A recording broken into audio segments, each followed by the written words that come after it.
This video is sponsored by Squarespace, the all-in-one platform to easily and efficiently build and manage your own website.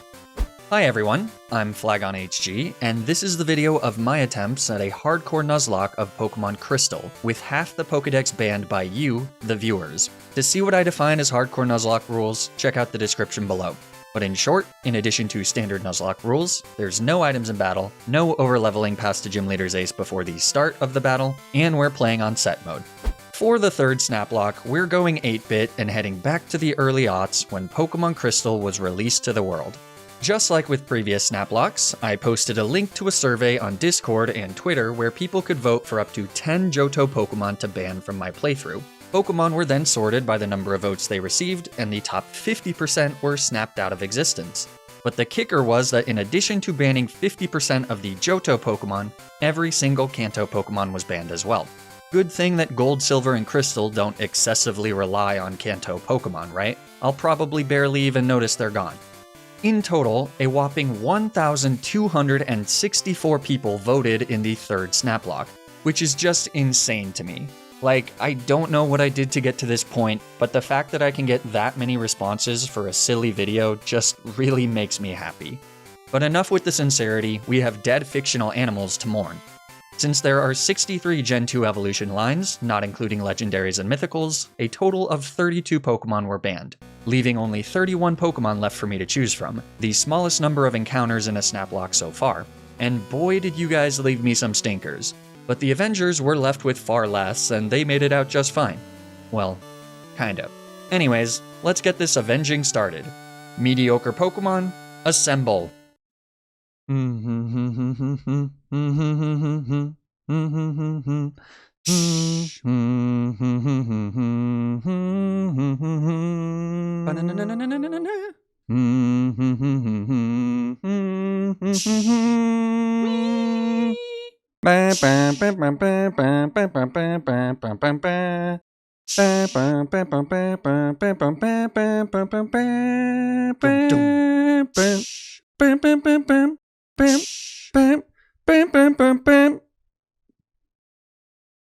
If there was ever going to be a Snaplock where 3 starters weren't banned, it would have definitely been this one, because no matter how much I love him, Chikorita is pretty garbage, especially in Generation 2.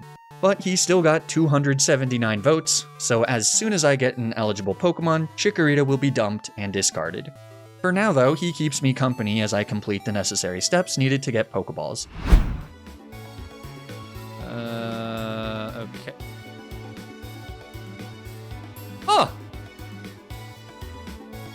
Well, that's interesting. We got blessed by the new layout. Well, we don't have Pokeballs, so not much we can do about that. Fun fact, Crobat was the most voted for Pokemon by a long shot with 965 votes. Umbreon was second with only 704. Checks out because both of those Pokemon are pretty great. But not as great as my first eligible encounter, a mother freaking Hoot Hoot.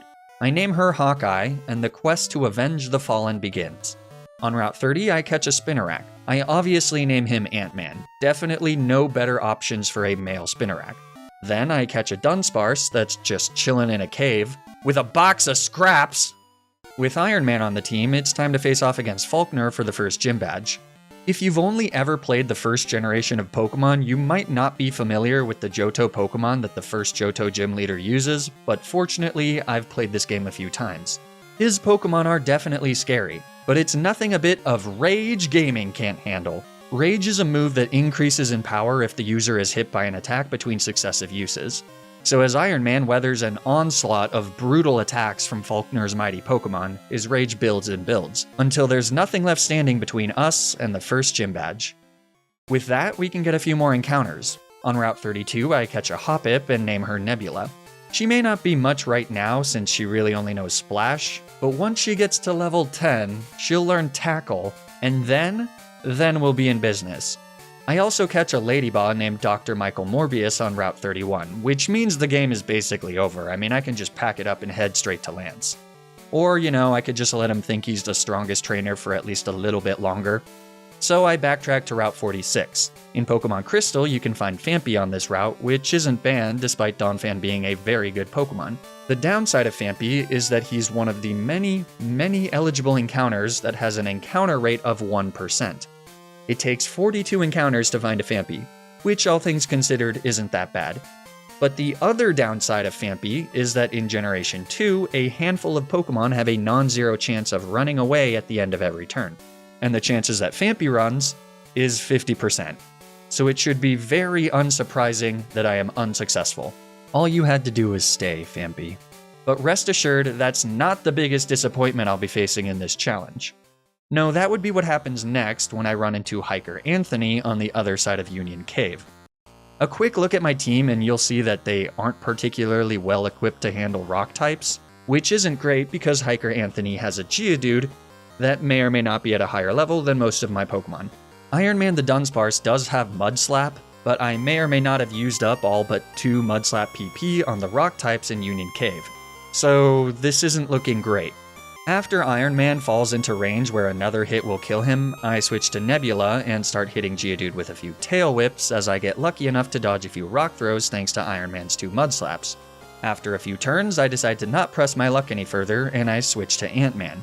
I go for Poison Sting, hoping for a poison, but since I'm not a random wild Weedle, Poison Sting obviously doesn't get the poison, and eventually Ant-Man falls to a rock throw. I bring in Iron Man next and desperately hope that I can finish off Geodude before he connects with a rock throw, but on the very first turn, Iron Man falls. So it's kind of up to Hawkeye now, but she's pretty banged up from our journey through Union Cave. She is able to come in and kill Geodude with a peck, but unfortunately Hiker Anthony has a whole ass other Pokemon, a Machop.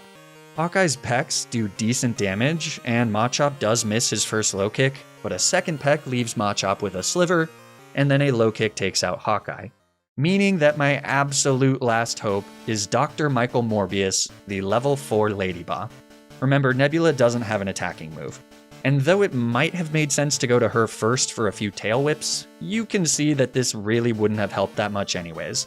So with a few more low kicks, Dr. Michael Morbius and Nebula fall, and I've wiped to the optional trainer, Hiker Anthony. Immediately after this, youngster Joey calls to ask me how my Pokemon are doing, which is pretty suspicious timing if you ask me. I'm not saying that Hiker Anthony and youngster Joey are in cahoots, but I'm not saying it, you know? Well, it's time to run it back to the start of the game. This time I set the clock to the daytime so that my first encounter on Route 29 is a Sentret, who I appropriately name Cap. It doesn't take me too long to get most of the same encounters.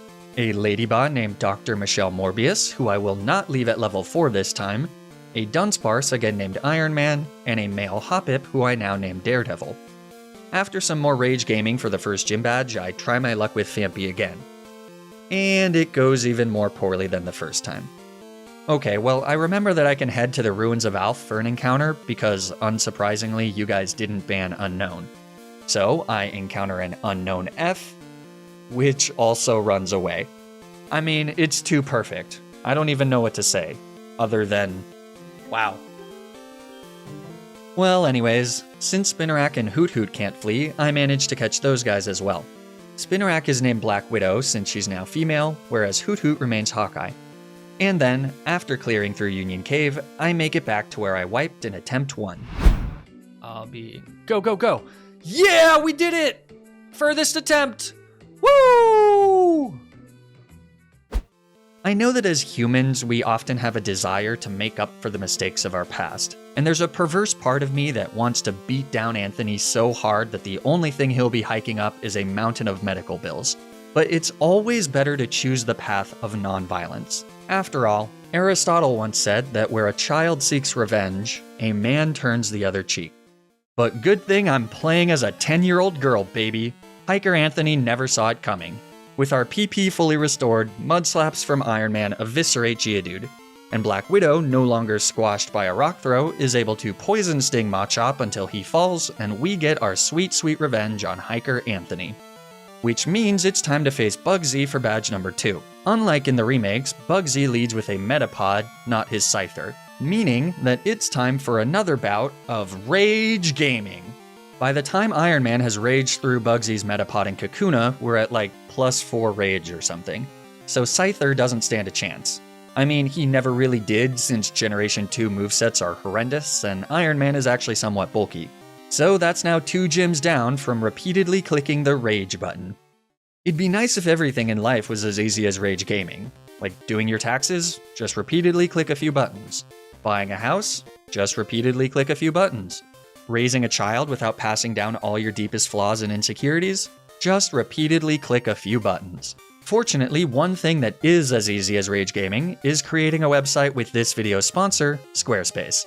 Squarespace is an online platform that helps you build and manage your own website, whether that's an online store for your business or a personal blog for your thoughts.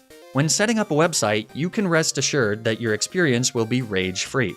With their all-in-one platform, Squarespace streamlines the whole process, making it super simple to quickly design polished websites using their customizable templates. For example, using Squarespace, it took just a few button presses for me to launch my very own website, poppyhg.com. The home of dozens of curated pictures of my corgi puppy Poppy, which I recently updated for her first birthday. Squarespace also has a ton of other really useful features, like analytic information about the traffic of your website, the ability to add and play embedded videos directly on your website, and Squarespace member areas, which can be used to connect with audiences and create exclusive members-only content. So, if you're looking to start a website for your business or your hobby, then you should absolutely check out squarespace.com for a free trial. And when you're ready to launch your website, you can use my custom link to save 10% off your first purchase of a website or domain. Thanks so much to Squarespace for sponsoring this video. Now, let's get back to the challenge. Before I smack Whitney in the face with my Dunsparce, I can actually get quite a few more encounters, starting first with the egg from the daycare center, which randomly hatches into one of the 7 baby Pokemon that aren't Togepi. Since Kanto Pokemon are all banned, I wouldn't be able to evolve any of them other than Tyrogue, but even without evolution, Magby, Elekid, and Smoochum aren't horrible. Pichu, on the other hand, is.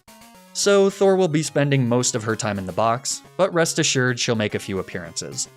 My next encounter is one that's near and dear to my heart, Yanma, aka Lil Fly. Unfortunately, Yanma is yet another 1% encounter, so it takes a grand total of 182 encounters to find one. But it's worth the wait. Welcome to the team, Miss Marvel. I'll never let anything bad happen to you. Next, I head to Route 34 and catch a Snubbull. I name him Rocket, and this is a deceptively good Pokemon. Granbull has a 120 base attack stat, which hits like a truck, especially in Generation 2 where everything sucks. For Whitney's level cap though, Rocket remains a Snubbull. A handful of my other Pokemon are able to evolve, but it doesn't really matter, because I'll give you one big fat guess as to how we beat Whitney. Rage gaming, baby! This one is a little riskier since her Clefairy has Metronome, but who cares? Not me, not Iron Man, we're firing on all cylinders, and nothing can stop our unstoppable strategy, not even Miltank. It's foolproof. By the time I get to Ecruteak City, an old friend has ringed me up for a battle, so I dutifully oblige. I'm disappointed to find that despite Joey's claims that he's been hard at work training his Rattata, the Rattata's only at level 4, so I let Thor make a meal of it. A Thunder Wave to paralyze his food, a Charm to lower his attack, and then a mighty Thundershock for the one-shot. Joey never stood a chance. On the way back to Ecruteak City, I catch a Sunkern from the National Park and name her Gamora. And then on Route 36, I catch a Stantler named Moon Knight. Then Rocket evolves into the previously referenced Granbull. This is perfect timing because the 4th gym leader is Morty, who has ghost types, which can't be hit by Iron Man's rage. So it's time to finally change up my strategy. As our battle begins, I lead with Cap into Morty's Ghastly. Since abilities don't exist, we can hit him with a Dig, which gets the clean one-shot. In fact, Digs actually sweep through all of Morty's Pokemon. His Gengar is the only one of his Pokemon that isn't taken out in one shot, and he just misses a Hypnosis. I guess you could call this dig gaming, but that really doesn't roll off the tongue quite like rage gaming. With another gym badge under my belt, it's time to rematch against Joey, and I guess he took my criticisms to heart because his Rattata is now at level 15. Fortunately, Thor has also been putting in some hours at the gym. A critical hit Thundershock leaves Rattata with a sliver as Joey just uses Tail Whip. So one more Thundershock finishes off Rattata, netting Thor another victory. From here, I backtrack to Ilex Forest and catch an Oddish. I can't use Hulk until he evolves into a Bellossom, which requires a Sunstone. So it's off to National Park for the bug catching contest. I eventually catch a level 13 Scyther, which is hopefully enough to win first place. As the contest officials announce the winners though, I start getting nervous. Bug catcher Josh caught a Butterfree in 3rd place. I think we can beat that. But then Camper Barry ends up nabbing 2nd with a Kakuna, so it's clear that these judges can be bought off. Schoolboy Isaac might have slipped the judges some under-the-table cash to win with like a Caterpie or something. Who's to say? Fortunately though, justice prevails and we win, meaning that I'm rewarded with a Sunstone. So I immediately go to the PC and release my award-winning Scyther. From here, it's off to the Johto Sea where I can catch the 2 water types that survive the snap. First, a Corsola from Olivine City, who has an absolutely incredible sprite in Crystal. I mean, generally the Crystal sprites are all pretty amazing. I name Corsola Rogue, and she joins the team as our primary Surf user. That is, until I'm able to catch Mantine 5 minutes later. Mantine is easily one of the best Pokemon to survive the snap, and it isn't even that close. What's weird is that more people voted for Unown than Mantine. Now, Ice Beam isn't a TM in this game, which means that Rescue won't have an easy answer into the many dragon types that plague the late game, but even so, she'll be an incredibly useful Pokemon. Once I make it to Cyanwood City, it's time to take on the 5th gym. Rage Gaming is once again a non-starter because the 5th gym leader Chuck uses fighting types, but I do have a solid number of Pokemon that resist fighting type attacks. This includes Black Widow, Daredevil, and Dr. Michelle Morbius, who have all fully evolved by the level cap of 30. So, after Chuck literally throws a boulder into the air, our fight begins. He leads with Primeape and I lead with Daredevil. I start by hitting Primeape with a Leech Seed as he hits a Leer. Now at the very least Primeape is on a timer.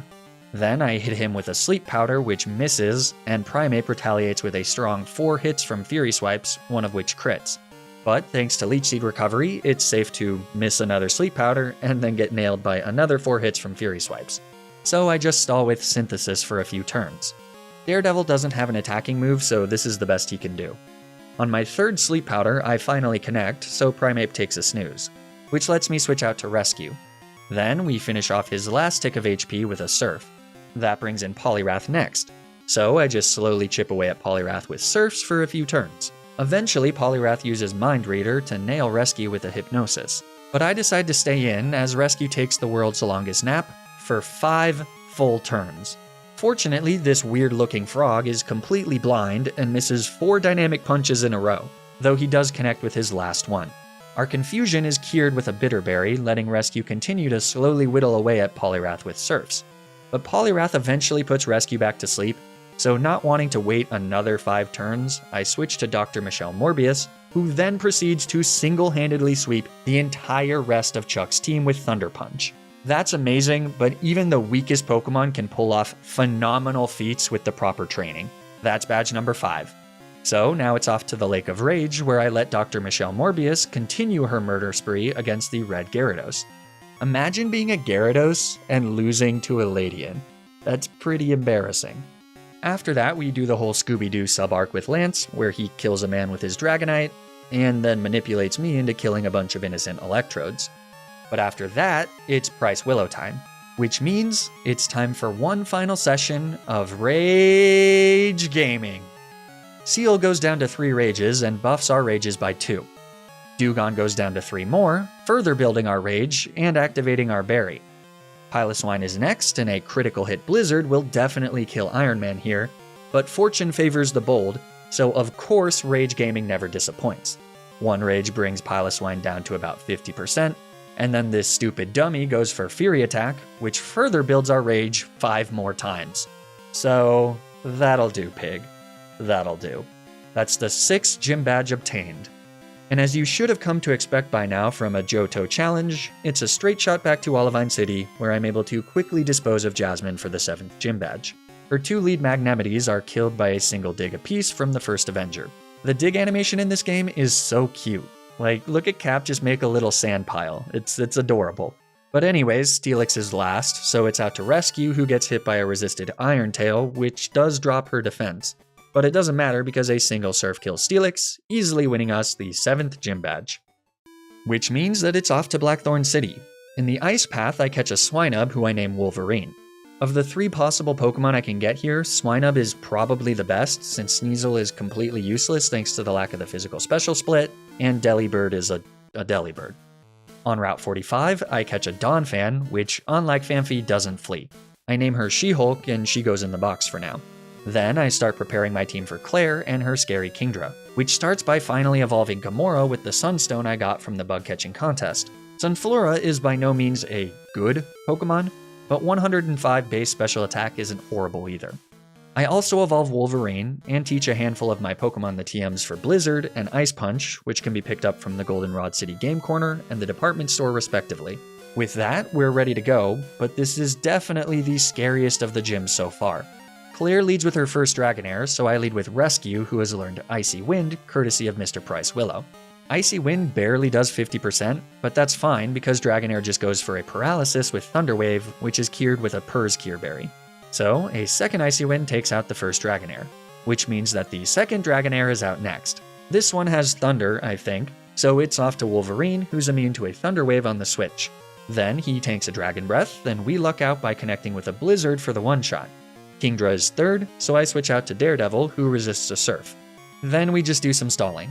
Leech Seed connects on the first turn as Kingdra fails a Smokescreen, somehow. And then we connect with a Sleep Powder because Daredevil is on fire. After that, I switch to Gamora as Kingdra snoozes. And then she just nails Kingdra with a few Mega Drains as Kingdra snoozes for a few more turns. Claire eventually decides to heal Kingdra, first with a Hyper Potion and then with a full heal. So now that she's awake, Kingdra fires off a nasty Hyper Beam on the next turn, which would have one-shot Gamora if it crit. But a Hyper Beam crit would be pretty ridiculous. After Leech Seed damage, Kingdra goes down to one more Mega Drain. So Claire's third and final Dragonair is next. So I switch out to Wolverine on an Ice Beam. Then we tank one last Dragon Breath, but we miss a Blizzard, which is completely fair. So I switch out to Rescue, who shrugs off a critical hit Dragon Breath. And then two Icy Winds finish off Dragonair as we just have to weather a Thunder Wave into a Slam. With that, we've won the 8th and final gym badge. With access to Waterfall, I can now head into the depths of Mount Mortar and get the gift Tyrogue, who I can evolve into Hitmontop. At first I was pretty excited about this encounter, but then I looked up the Generation 2 moveset of Hitmontop, and holy sh**, is Hitmontop a dumpster fire of a Pokemon in this game. Because Tyrogue evolves into Hitmontop at level 20, and there's no move relearner in Generation 2, it is impossible to get a Hitmontop with Rolling Kick. This means that the only damaging fighting type move that Hitmontop can learn is Triple Kick, all the way at level 49, which is above the Elite Four level cap and has a maximum base power of 60 if you get lucky enough to hit 3 times. More on that later though. Even by TM, Hitmontop doesn't learn a single fighting type move other than Rock Smash. This is truly one of the worst level up movesets I have ever seen, which is a damn shame because Hitmontop is a really cool Pokemon. Unfortunately though, Shang-Chi is heading to the box. Before it's off to the Elite Four, it's time for Thor's last hurrah, a final showdown against youngster Joey and his Rattata. Uh-oh. Huh. He evolved as Rattata. We don't back down from a fight. Let's go, Thor! Come on, Thor. Oh! A crit! He's not f***ing around! Just survive this, Thor. We got this. We got this. Woo! Long live Thor, Goddess of Thunder. By the way, I've been trying to include a question of the day type prompt in my videos as of late, so let me know what your favorite baby Pokemon is down in the comments. But if you don't say Pichu, I really can't be held accountable for what might happen. Thor is a very vengeful goddess. Anyways, despite how it might seem from this video so far, there is an actual non-youngster Joey rival in these games, and the final fight against him catches me by surprise. Victory Road is a little shorter than I remember, so I'm kind of unprepared for this fight when it happens. Fortunately, we have a pretty solid level advantage. His lead Sneasel is at level 34 and doesn't have an Ice-type move, so Miss Marvel stays in and takes him out with 2 wing attacks while just tanking a Screech and then a quick attack. Second is Golbat, so I switch to Rocket on a wing attack. Then Golbat goes for Confuse Ray and Rocket hits himself in Confusion hard. Fortunately, after tanking a soft wing attack on the next turn, Rocket snaps out of Confusion and hits Golbat with a return, which leaves him with a Sliver. So Golbat hits another Confuse Ray because our rival is an asshole, and Rocket hits himself in Confusion. So I switch to Rescue on another wing attack, and then we mercifully outspeed and are able to kill Golbat with a Surf. Magneton is third, which is a bit of a problem since Wolverine doesn't have a ground-type move right now, but at least he can come in for free. And even though Magneton resists Blizzard, it still does a decent amount of damage. So all we have to do is tank a few Sonic Booms before Magneton goes down. Fourth is Kadabra, so I stay in. Kadabra goes for a Future Sight, and then a critical hit strength takes him out. I'm not sure if that crit mattered or not. Kadabra is super frail, but who knows. Fifth is Typhlosion, so it's off to rescue on a soft Flame Wheel. Typhlosion then goes for a quick attack before we retaliate with a hard Surf that leaves him with a Sliver. Rescue then takes a massive chunk of damage from Kadabra's Future Sight. So I switch to Iron Man on a quick attack, which was probably unnecessary. But it doesn't really matter because on the next turn, Typhlosion uses Smokescreen, and then we take him out with Headbutt. Last is Haunter though, so I do have to switch out with Iron Man. With Confuse Ray, Curse, Mean Look, and that Smokescreen accuracy drop, things could get pretty bad here. I do decide to stay in one turn so that I don't switch in on a Confuse Ray though, and Iron Man promptly hits himself in confusion. So I now switch out to Miss Marvel, who gets nailed by a Mean Look. We then outspeed Haunter on the next turn and hit a Wing Attack, but then he goes for Confuse Ray. Which means that if we hit ourselves in confusion, a Shadow Ball will likely finish Miss Marvel off. Losing Lil Fly would be devastating, but there's nothing I can do right now. Her fate is in her own tiny little hands.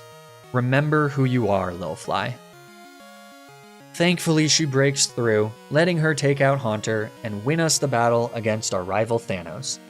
Never doubt Lil Fly. That means it's time to prep for the Elite Four, and let me tell ya, it was quite the prep. In order to stand a chance against Lance, I needed to get a few more Blizzard TMs for some of my Pokemon, which meant that I needed to head to the game corner.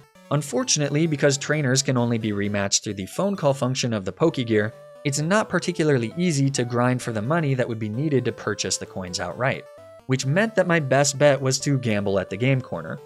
Unlike casinos in the real world though, the game corner tends to be a net positive experience with enough patience, especially if you use the lucky slot machine. That might sound like a joke, but this machine right here actually has better odds than the others and is only unoccupied in the mornings. So what ensues next is 30 full minutes of gambling on stream as I slowly descend into madness. At this point, you could just edit your money with PK Hex. I would never do that. That seems like cheating. How many credits does Blizzard TM cost? Oh, we got the Blizzard TM requirement a long time ago. Now I'm just going for fun. No, I'm just kidding. It's 5,500, so we got a little ways to go. This is entertaining content. Yes, I'm doing a good job. All right, we're going. Oh, we got it. Let's go. Woo, hands-free gambling. I mean, we might as well see if we can get like 2 Blizzard TMs. I don't know. It's going pretty quick now, huh? Look, Nuzlockes are about patience. It's like one of the most important things to have. So we have to ask ourselves the question, is it more or less optimal to have 2 Blizzard TMs? And I think the answer to that is that it is more optimal to have 2 Blizzard TMs. So is this good streaming? I don't know, folks. But you know what I do know? Is that I don't have to do anything and we're racking up money. So I don't know. I don't know. Passive income HG, indeed. I'm like, look, I'm a landlord. It's just kidding. I actually had to do something. I had to put stuff in a place, so I'm better than a landlord. It's probably gonna max out at 9,999, isn't it? Let's go get one of. Oh, hey, Joey. All right, I think we just need about 2 more 7s. Ooh, cool. Okay, we're done. Okay, well now we can get 3 Blizzard TMs, right? Who wants 3 Blizzard TMs? 3. Can I get a 3? Can I get 3s in chat? Hey, 3s! We're going for it, baby! Let's go! No, I'm just kidding. We're done. Oh my god, Rogue can't learn Blizzard? Well, that was a waste of time. With my 2 Blizzard TMs finally obtained, I make my final preparations for the Elite Four, level up my team to the level cap of 47 to match Karen's Houndoom, and get ready to rock and roll. Based on what's coming our way, I think these 6 are the best fit for the job. It's a bit weird to not be bringing She-Hulk the Donphan because Donphan is a phenomenal Pokemon, but because dragon moves are special in this game, she doesn't really help that much into Lance. Plus, I've grown an affinity for these 6 fellas throughout our adventures, and I wasn't gonna leave Lil Fly on the bench. It already pains me to leave Iron Man, but he's done enough this run. Let's see if these 6 Pokemon have what it takes to make it to the Hall of Fame. First up is William. The plan is to outspeed and sweep most of his team with physical Shadow Balls from Cap, but, well, that doesn't exactly pan out. Confusion should be illegal, like it's such a stupid status condition. William's first Xatu goes down to a Surf from Rescue after she switches in on a Psychic. So Jinx is second, and I stay in and hit a Surf, which does just about 50% as Rescue tanks another Psychic. This activates her Goldberry. So a second Surf kills Jinx. Slowbro is third, so I switch to Cap as he goes for an Amnesia. Then a Shadow Ball does about 50%. Unfortunately, Slowbro then goes for Curse, so a second Shadow Ball just barely misses out on the kill, though it does drop Slowbro's special defense for some reason. A Psychic from Slowbro hits hard, but doesn't crit, so Cap lives and finishes off Slowbro on the next turn. Fourth is Exeggutor, so it's off to Wolverine, who takes way too much damage from Psychic, which also gets the special defense drop. So now he's dead to even a non-crit, meaning that I gotta switch to Rocket, who doesn't get hit by the special defense drop. Then a Return actually almost one-shots Exeggutor, who just sets up a Reflect. So one more Return takes him out, meaning that last is Xatu. I switch to Rogue on a Confuse Ray. Then a Psychic does good damage as Rogue breaks through the confusion and hits an Ancient Power, though with Reflect up, Surf probably would have been much better. Rogue avoids a second crit here and manages to break through another confusion to get off a Recover as Reflect fades. Then we tank another Psychic and get lucky enough to break through a third confusion and hit an Ancient Power that brings Xatu down into the red. So I switch to Rescue and William goes for a Max Potion. That was a bit unexpected since he didn't heal his first Xatu, but what are you gonna do? Well, miss a Blizzard, I guess, is the answer to that question. That sucks because William now goes for another Confuse Ray. Fortunately, we do connect through confusion yet again and kill Xatu with a Blizzard. Having to dodge that many critical hits and get that lucky with confusion rolls just to beat the first Elite Four member is pretty concerning. This challenge has been pretty easy so far, but it's clear that this final push is gonna be tough. Unless I get, like, really, really lucky, which is what happens against Koga. I lead with Rocket, who's able to outspeed and one-shot his Ariados with a Return. His Venomoth is second and outspeeds, but he misses a Toxic and then dies to a second Return. Third is Fortress, who stalls for a turn with Protect, which would have been bad if Venomoth did connect with that Toxic. But since he didn't, it just delays Fortress's inevitable downfall to a single Fire Punch. Fourth is Muck, who is strong enough to tank a Return. But he just uses Acid Armor to raise his defense, and then Koga elects not to heal, so a second Return finishes him off. That means that last is Crobat. He goes for a double team, which causes Rocket to miss. After a second double team, Rocket connects with another Return, but it's just shy of the one-shot. So Koga uses a full restore, which means that another Return, which also connects, brings him back into the red. Then Koga misses another Toxic, as we miss another Return. So Crobat gets sick of missing and switches to wing attacks, but after a few more turns, Rocket is able to connect and take out Crobat, winning us the battle. Next is Bruno, but as you can see, our team is a little weak to fighting type moves. This is where Donphan could have come in handy, but I have faith in Lil Fly. I lead with Rocket into Bruno's Hitmonchan to get off a Charm before he goes for Dig. This gives me a free switch into Lil Fly, who's immune.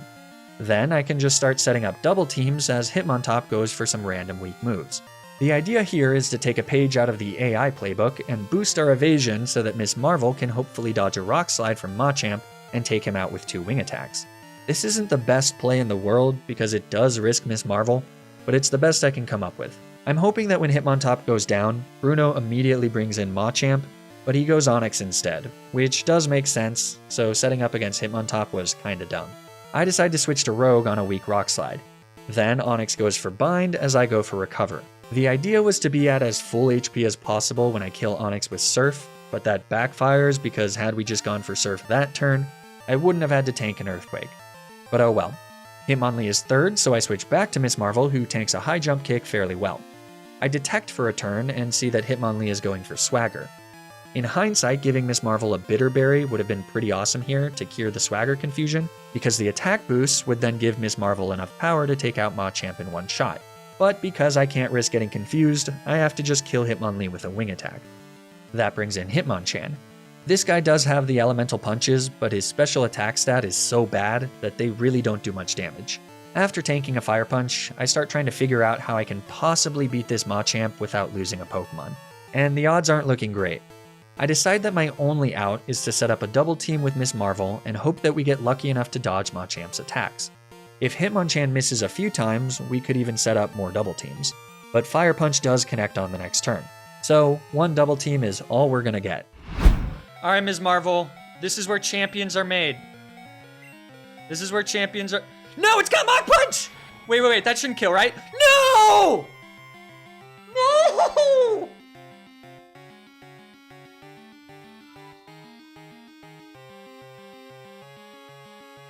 Oh!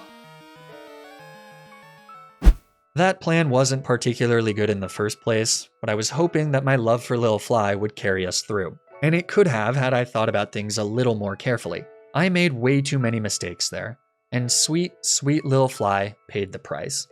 Rest well, buddy. You were marvelous, and your sacrifice will not be forgotten. Rescue comes out and finishes off Hitmonchan with a Surf, but now I'm facing off against a Machamp without any real plan. I start with a Surf as Rescue mercifully survives a non-critical hit Rock Slide. Then I switch in Rocket on a second Rock Slide, and fortunately, Rocket is faster than Machamp. So with a return, Machamp falls and the battle is won, but victory came with a hefty price. With the very first death of the run, my remaining 5 Pokemon head into battle against the final Elite Four member, Karen. She leads with Umbreon, so I lead with Rocket. 2 returns are enough to finish off Umbreon, who just goes for a Sand Attack that ultimately doesn't end up mattering. Vileplume is next, and without Miss Marvel, she could be a bit of an issue. Fortunately, Rocket puts her in the red with a return, and then continues his streak as the luckiest dog alive by dodging a Stun Spore. And then, of course, he connects with another return to take out Karen's Dumb Flower. That brings in Gengar next, and this thing is scary with Destiny Bond, so I do have to be a bit careful. Gengar starts with a Curse, as Rocket hits a special bite that just barely doesn't get the kill. So, after taking damage from the Curse, I switch Rocket out into Rescue as Gengar starts going for Destiny Bond. I just click Agility a few times until Gengar has used up 4 of his 5 Destiny Bond PP. But then this jerk goes for Lick, her only attacking move, which paralyzes Rescue, completely nullifying her speed boosts. I have to tank another Lick before Gengar uses her last Destiny Bond PP, but once she does, we're able to finish off Gengar after tanking a few more Licks just to be safe. Murkrow is next, but we naturally outspeed her and luck out by hitting a critical hit Icy Wind for the one-shot. Last is Houndoom. If we weren't paralyzed, this would be a wrap, but since we are, I'm risking paralysis. Still though, it is stupid to not stay in for at least one turn. But I bring in Rogue, who is never quite as bulky as I want her to be. She takes a huge chunk from Crunch, and Houndoom gets the special defense drop. So I switch to Wolverine on another Crunch. And then I use him as a pivot to Rescue, which is what I probably should have done to go from Rescue to Rogue in the first place. But oh well. A Crunch doesn't crit Rescue, and then we luck out and hit Houndoom with a Surf, but that's not quite enough for the one-shot. So Karen heals, and then Rescue gets fully paralyzed. Not good. I switch in Cap, who fortunately dodges yet another critical hit from Crunch. But because of that paralysis, it's time for a sacrifice. Cap does decent damage with Strength, which with Stab is the same base power as super effective Dig, but then he falls to a Flamethrower. This lets Rocket come in and finish off Houndoom, but that was a pretty frustrating death. On the turn that Karen healed, I should have hard switched to Cap. Yes, I would still be risking a critical hit, but if that didn't happen, Cap would have survived. This was a super sloppy fight, and I'm honestly just lucky that I made it out at all. Even a single critical hit from Houndoom could have been an absolute disaster there. Overall, the RNG has been heavily in my favor for these Elite Four fights, but honestly, in a challenge like this, you do need at least a little luck. Let's see if that continues as we go to face Lance for the championship title. He leads with Gyarados, and I lead with Rocket. Gyarados outspeeds and sets up a Rain Dance before we're able to hit him with a Thunder Punch. It's not enough for the kill, but it does get the paralysis. Like I said, Rocket is a lucky pup. This means we can outspeed and knock out Gyarados before he threatens with a rain-boosted Hydro Pump. Next is Lance's first Dragonite. He goes for a Thunder Wave, and then Rocket claps back with an Ice Punch. If the elemental punches were physical, this would be so easy. But since they aren't, Dragonite survives. But then that loser misses a Hyper Beam, and we get fully paralyzed. Dang. But then Lance misses a second Hyper Beam, and Dragonite goes down to a second Ice Punch. Dragonite number 2 comes in, and thinking he has Thunder, I switch to Wolverine. But evidently that was the other Dragonite at the same level, because Wolverine gets hit hard by a Blizzard on the switch. Lance then misses his 3rd Hyper Beam in a row, and we connect with a 70% accurate Blizzard. I'm really glad I was doing this challenge live, because I genuinely don't know if anyone would believe me if this happened to me offline. Charizard is 4th for Lance, so I switch to Rogue on a Flamethrower. Then we tank a Slash, which crits, and I go for an Attract. The idea here is to try and beat Charizard at nearly full HP so that we can better deal with Lance's remaining 2 Pokemon. It works perfectly as Charizard gets infatuated and we hit a critical hit Ancient Power. Given that we're 4 times effective here, I'm not sure if that crit actually mattered, but this has to be the luckiest championship fight of my life. Aerodactyl is next, so I again go for the Attract angle. It's a little scarier to do here because Aerodactyl does way more damage than Charizard, and Rock Slide can flinch. Aerodactyl also doesn't seem to be nearly as horny for Rogue as Charizard was, but eventually he misses a Rock Slide, making Lance the poster child for the downside of using slightly inaccurate attacks. So, all that's left is the final Dragonite. He hits a nasty Outrage, so I decide to use Recover to try and stall him until he gets confused. And it works pretty well. Dragonite gets confused, Rogue is at full HP, and since Dragonite goes for Safeguard, we get off a free Attract. But then, our luck runs out. Dragonite hits a critical hit Outrage through Infatuation, killing our sweet little buddy in one shot. You hate to see it. Rest well, Rogue. You did amazing. I bring in Rescue next, and instead of gambling on another 70% accurate Blizzard, I just opt for Icy Wind so that Wolverine can outspeed if he needs to. Fortunately, Outrage doesn't crit, and because Dragon is special in Gen 2 and Rescue is a specially defensive tank, it wouldn't have even mattered if it did. So, with one last Icy Wind, Lance's ace goes down, winning us the fight and getting my team of snap-locked rejects into the Hall of Fame. But we know it's not over, right? There's always a bigger fish, and as difficult as the Elite Four and Lance were, the Fallen won't be avenged until we take down Trainer Red at the top of Mount Silver, which means I have to conquer the 8 gyms of Kanto. As usual, it's not worth going through every single gym turn by turn, because most of them are pretty underwhelming. Even more so than in the remakes, actually. Like, Janine's Ace Venomoth is at level 39. I really don't understand the decisions that went into the postgame, but whatever. There are a few eligible encounters that are exclusive to the Kanto region, though, despite being Johto Pokemon. So I make sure to catch them, as they'll be quite useful for Red, especially with half of my Elite Four team wiped out. I start by catching a Murkrow on Route 8. Murkrow was actually the least voted for Pokemon with only 17 votes. Which I think is pretty funny because Agatha makes Sabrina, one of the most challenging Kanto gym leaders, completely free. The second least voted for Pokemon was Slugma with 25 votes, who I catch on Route 18 and name Phoenix.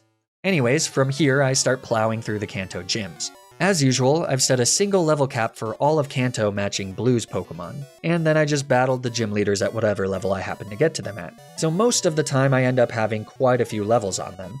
Despite this, and all of my pissing and moaning about how easy the Kanto postgame is, Misty ends up being a bit of a problem. Specifically her Lapra. With Rogue the Corsola dead, I don't have a single Pokemon that resists Ice-type attacks, other than Phoenix that is, and almost all of my Pokemon are actually actively weak against Ice-type moves. But I do have a plan. Shang-Chi has finally learned Triple Kick, which if we manage to connect with multiple hits, should do decent super effective damage to Lapra. Now, in Generation 3 and beyond, Triple Kick is a 90% accurate move that has an individual accuracy check for each kick. So essentially, the odds of hitting all 3 kicks is 0.9 cubed, or roughly 73%. Unbeknownst to me is that in Generation 2, Triple Kick works more like Double Slap, where the move just randomly hits 1 to 3 times. I don't know if it's equally likely for the move to hit 1, 2, or 3 times, but I do know that the odds of getting 3 hits is definitely not 73%. In other words, this is a horrible, horrible move. I would have been better off using 20 base power Rock Smash. In the heat of the battle, I had no idea about this change to Triple Kick mechanics, so I thought that Shang-Chi was just being a little bit of a bastard. As a response, I hung him out to dry, and I didn't even feel particularly bad about it. I honestly think Hitmontop might be the worst fully evolved Pokemon in Generation 2 games. This is embarrassing. Fortunately, Daredevil is able to finish Lapra off with a Mega Drain, and then the rest of Missy's team isn't much of an issue, so there's no need to show the rest of this battle. But RIP Shang-Chi, I guess. The only other potentially dangerous fight is against Blue for the 16th and final badge. He leads with his Pidgeot, so I lead with Rescue. We immediately outspeed and hit the Pidgeot with a Blizzard, but that doesn't actually get the one-shot. This lets Pidgeot clap back with a Mirror move, but since Pidgeot has terrible special attack and we have phenomenal special defense, it doesn't do much. So a follow-up Surf takes care of the bulky bird. Alakazam comes out next, so I switch to Agatha on a Psychic. Alakazam then sets up a Reflect as we hit him with a Feint attack that brings him into the red. He then goes for a Recover, and I use Nightshade. Then we repeat this for a few turns so that I can stall out turns of Reflect. Eventually I go for a Feint attack the turn that the Reflect is due to fade. Rhydon comes out third, so I switch to Gamora, who tanks a Rock Slide. Sorta. Then a Giga Drain one-shots Rhydon and gets her back to full HP. Fourth is Exeggutor, so I switch out to Rocket on a Leech Seed. Then we hit Eggy with a Sludge Bomb, which isn't quite a one-shot. Exeggutor just charges up a Solar Beam though, so the only thing that causes damage to Rocket is a turn of Leech Seed. Gyarados comes out next. He sets up a Rain Dance as we hit him with a Thunder Punch. A bit of Leech Seed recovery gets Gyarados back to about 50%. Then it's out to Daredevil on a rain-boosted Hydro Pump. On the next turn, we miss a Sleep Powder, and Gyarados takes his shot to nail my blue Puffball with a Hyper Beam, which crits. To be honest, I don't know if that crit mattered, but I'd like to think it does. Either way, Daredevil is down, never to be born again. At the very least, this gives me a safe switch into Rocket, who's able to kill Gyarados with another Thunder Punch as he recharges. That just leaves Blue with his Arcanine, so I switch out to Phoenix, who has since evolved into Magcargo. She walls Arcanine and slowly chips away at him with Rock Slides. It ain't much, but it's honest work. And it's long work because Blue uses a full restore. 2 times. But as they say, Rome wasn't built in a day. And this is basically the same thing as building like a big city. So after many turns, including having to switch back in after a roar, Arcanine falls, my Lava Slug prevails, and we've beaten the final Kanto Gym Leader. Which means it's off to frickin' Mount Silver, baby! Deep within this magical land, I catch my last encounter of the run, a Misdreavus. She'll be pretty important for Red, because otherwise his Snorlax would be quite the problem. So thanks for not banning her. I name her Gwen, and she joins the team. So the 6 team members that'll be facing off against Red and his powerful pocket monsters are Rescue the Mantine, Rocket the Granbull, Phoenix the Magcargo, Agatha the Murkrow, She-Hulk the Donphan, and Gwen the Misdreavus. The future is female. And Raccoon. Let's do this. Red leads with his Pikachu, so I lead with She-Hulk. Pikachu doesn't even have a Light Ball in this game, so Quick Attack does like a squeak of damage, and then we eviscerate him with an Earthquake. Next is Venusaur, so I switch to Rescue as Venusaur charges up a Solar Beam. Then I go for a cheeky Protect. On the next turn, I hit Venusaur with an Icy Wind, which does way less damage than I was expecting. Venusaur just retaliates with a Sunny Day though, so I Protect to stall out a turn of Sun. Then I connect with a Blizzard that brings Venusaur into the red as he hits a fairly hard Solar Beam, though Leftovers heals back a bit of HP. Thinking Red will heal, I go for another Blizzard, but he doesn't heal, so fortunately I connect and Venusaur goes down. That brings in Espeon third, so I switch to Agatha on a Psychic. Then Espeon sets up a Reflect as we hit him with a fairly strong Feint attack. Espeon then hits a surprisingly nasty critical hit Swift as we set up a Sunny Day. Fortunately, we have a Goldberry attached, so Agatha is safe to tank another Swift and knock out Espeon on the next turn. That brings in Blastoise next, so I switch to Rocket on a Blizzard. Then Blastoise goes for a Rain Dance, letting me hit him with a Return for decent damage as the Reflect set up by Espeon fades. So then I switch to Rescue on a weak Surf. With a Protect, I try to stall out Blastoise's Blizzard PP, but it doesn't work as he just tries for a Whirlpool. On the next turn, I hit Blastoise with an Icy Wind to lower his speed. A second Blizzard brings Rescue into the yellow. With another Protect, Blastoise uses his third Blizzard PP, and we gain back some HP with Leftovers. Then it's off to Rocket as Blastoise misses his fourth Blizzard. Thanks to the Icy Wind speed drop, we now outspeed and finish off the tanky turtle with a Return. So fifth is Snorlax. I switch to Gwen, who's immune to Snorlax's only attacking move.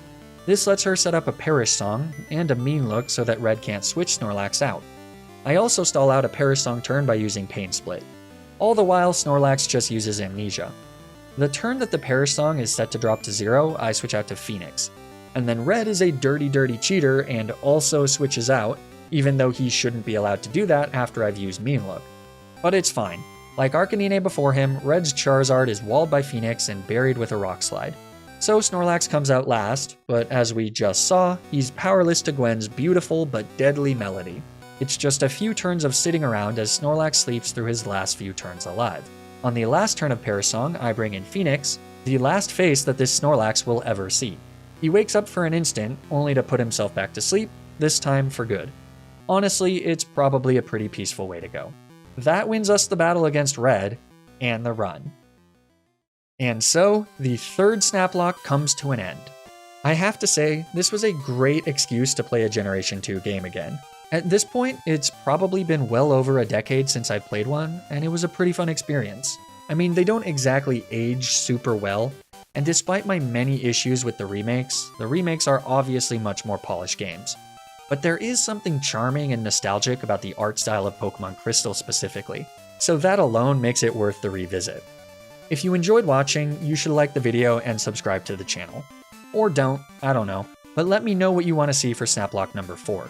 If Marvel can get away with announcing phases 5 and 6, I can absolutely keep milking this concept for at least a few more videos, so be on the lookout for those. And be sure to follow me on Twitter and Twitch to keep up with streams of my future challenges. You should also subscribe to my highlights channel to get highlights of the challenge I'm currently streaming before it's cut down to a video on the main channel. And lastly, you should also join the Flagon HG community Discord where you can discuss Nuzlocking and vote in future Snaplocks. The links to everything are in the description below. Stay tuned for more Nuzlocke videos, and until then, remember to always, always, always play around the critical hit.